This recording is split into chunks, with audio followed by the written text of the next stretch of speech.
bonkers monster madness around the world.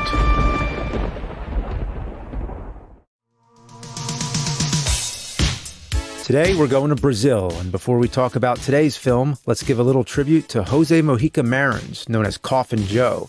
When it comes to Brazilian horror, he's the one to know. He's one of the all-time great villains in the history of the genre.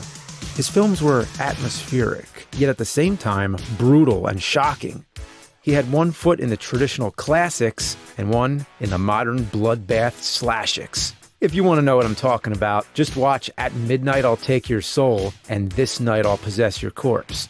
He died in 2020 and will be remembered as a true icon from a past age of classic monster actors.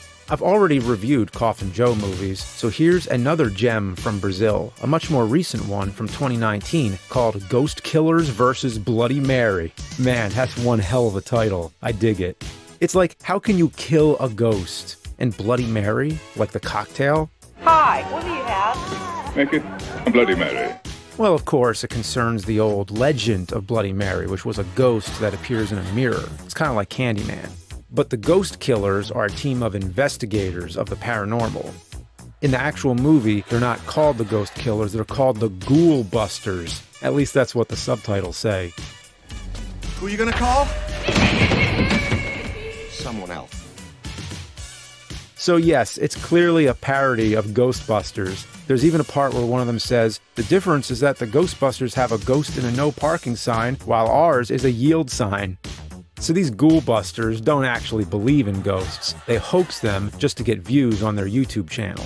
It's a great comedic setup that this group is a bunch of frauds about to encounter some real ghosts. It's kind of like the setup to Three Amigos, where they're a bunch of actors that accidentally get themselves into a real situation.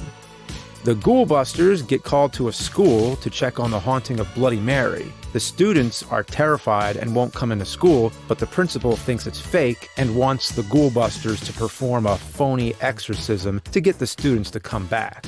So it would be a win-win for them all, except the haunting, of course, happens to be real.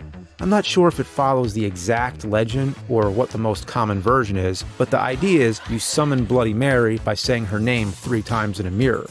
But the twist here is that after you say her name, you have to flush the toilet too. Now that's a new one. Is that a common Brazilian legend? I asked the fans from Brazil. Let me know.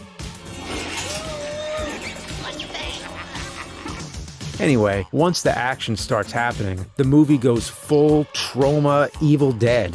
It's a bunch of gross out scenes with slapstick comedy horror to the max. There's exploding heads, severed limbs, and like an ocean's worth of blood. The scene that sticks out to me, I'm not even sure if I can show the full thing, but there's a fetus that strangles somebody with its umbilical cord and then jerks off into their face. Now that I've never seen before. It's been a long time since something shocked me and made me laugh that hard. I mean, as soon as you see that little guy's hands start working, you know what's gonna happen.